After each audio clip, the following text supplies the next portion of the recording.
자, 오늘 우리 시청자분들한테 준비한 강의 내용, 바로 이 부자들이 어떤 투자를 사례를 가지고 성공을 하고 수익을 창출하는 이런 사례에 대한 얘기. 자, 오늘도 또 한번 준비를 좀 했습니다.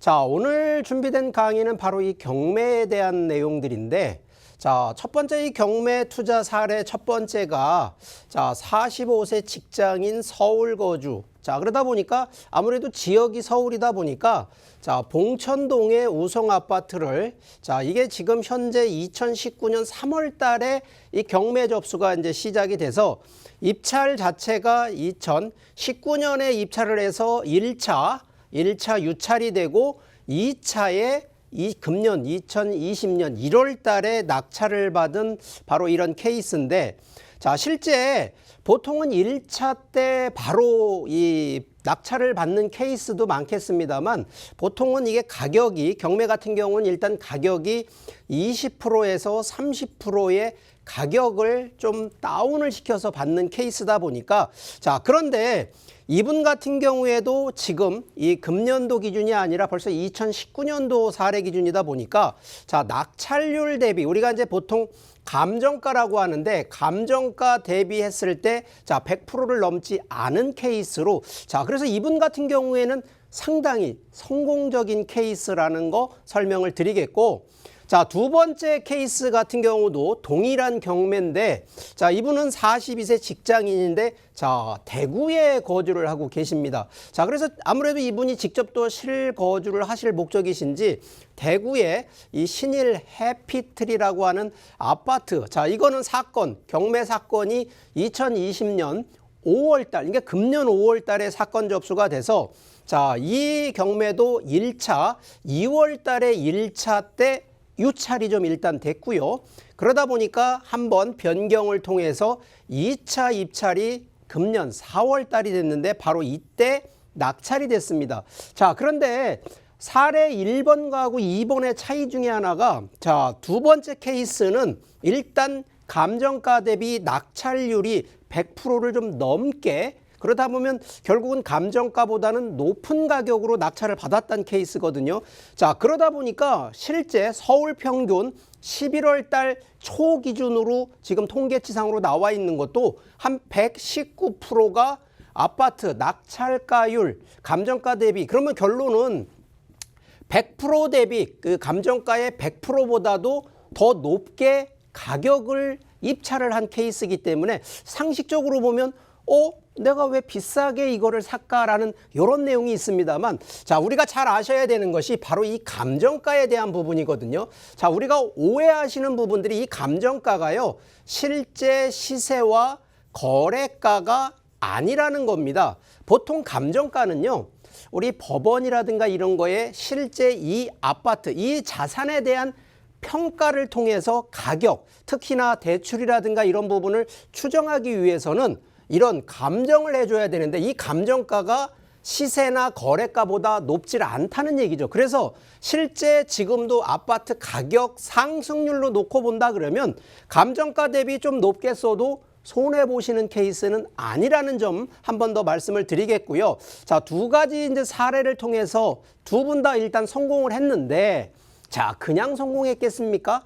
자, 경매 같은 경우에는 일단 가장 급한 첫 번째로 중요하게 생각하는 것이 바로 이 권리 분석이라는 건데, 보통은 낙찰을 받고 나서 내가 인수를 할 때, 자, 인수할 때 말소되는 것으로 가는 것이 가장 안전한 부분인데, 보통 말소가 아니라 그대로 내가 인수하는 케이스들도 있거든요. 자, 그런데 이게 등기부상에 표시되는 게 있고 등기부상에 표시가 안 되는, 바로 이런 물건상의 이런 권리들이 다르기 때문에, 그래서 이런 부분들이 가장 위험한 거거든요. 뭐 상식적으로 법정지상권이나 유치권, 선순위 임차권 같은 경우에는 등기부를 암만 내가 열람을 하고 암만 확인을 해도 이런 부분은 나오지 않기 때문에, 이런 부분들은 직접 현장 검증이라든가 직접 확인을 통하셔야 되기 때문에, 그러다 보니까 나머지 우리가 말소 기준 권리로 하면 이렇게 다 말소가 낙찰받고 나서 이렇게 말소되는 거는 오케이인데, 그대로 인수되는 거는 무조건 오케이가 아니라 실제 내가 낙찰받은 금액보다 이 인수를 통해서 여기서 추가 비용이 발생을 한다 그러면 오히려 손해가 나는 케이스가 있기 때문에 반드시 이런 부분들에 대해서는 확인을 통하시라는 얘기 드리겠고, 자, 경매 아무거나 하라는 얘기 못하죠. 가장 일단 선정하는 방법은 본인들이 익숙하고 잘 아는 지역을 일단 공략하는 것이 맞습니다.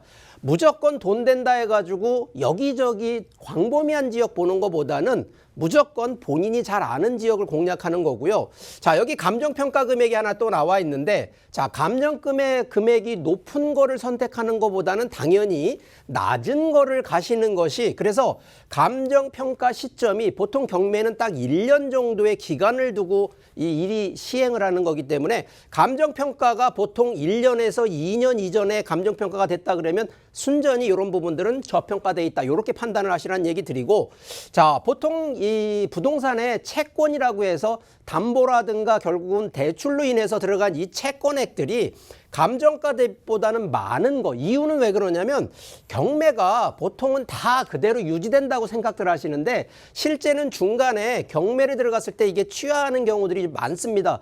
내가 딱 선정해서 입찰을 보려고 했는데 결국은 경마가 취해가 되면 결국은 이건 무의미한 게 되거든요. 그래서 보통은 이런 부분들은 잘 보고 하셔야 되고요. 네 번째는 임차인의 보증금. 그러니까 결국은 그 아파트나 주택에 임차인이 있는 이 보증금이 좀 많은 것도 한번은 보셔야 됩니다. 이유는요, 자기 자본 비율이 좀 낮은 분들, 그러니까 내 돈이 적으신 분들은 보통은 보증금이라든가 뭐 대출을 많이 활용하시는 케이스들이기 때문에, 자, 요런 타인 자본을 쓸 때에는 오히려 임차인을 보통은 내보내지 명도하지 않고 그대로 있게 해서 보증금을 가기 때문에 내 돈이 작아지는 이런 또 효과도 있다는 얘기를 드리고요. 상가 건물 같은 경우도 상가를 보통 경매 받으시는 분들, 특히 그 해당 부동산에 임차인이 이전하기 어려운 업종, 그러니까 결론은 이런 부분들은 뭐 인테리어가 좀 많이 들어가서 실제 바로 나오지 않을 이런 임차인들이라 그러면 충분히 여기 임차인 보증금이 많은 케이스하고 동일한 케이스로 이런 부분들은 자금이 적은 분들한테는 좀 유리한 케이스라는 점이고요. 자, 우리가 기본적으로 좀 보셔야 되는 부분 중에 하나가 경매를 좀 할 때 여러 가지 사유들이 좀 있긴 합니다. 무조건 수익이라고 하는 부분으로 놓고 볼 것이냐. 자, 그렇진 않다는 거죠. 결론적으로 이 부분에 대해서는 리스크라고 하는 부분을 꼭 보셔야 되는데, 자, 우리가 부동산 중에서도 돈을 보고 투자하시는 분이 있고 어떤 분들은 내가 거주를 목적으로 하시는 분들이 있는데, 특히 아파트 같은 경우에는 돈과 수익과 거주를 동시에 두 마리 토끼를 잡아야 되는 부분이기 때문에, 자, 조심해야 되는 부분들은 바로 이 리스크에 대한 부분이거든요.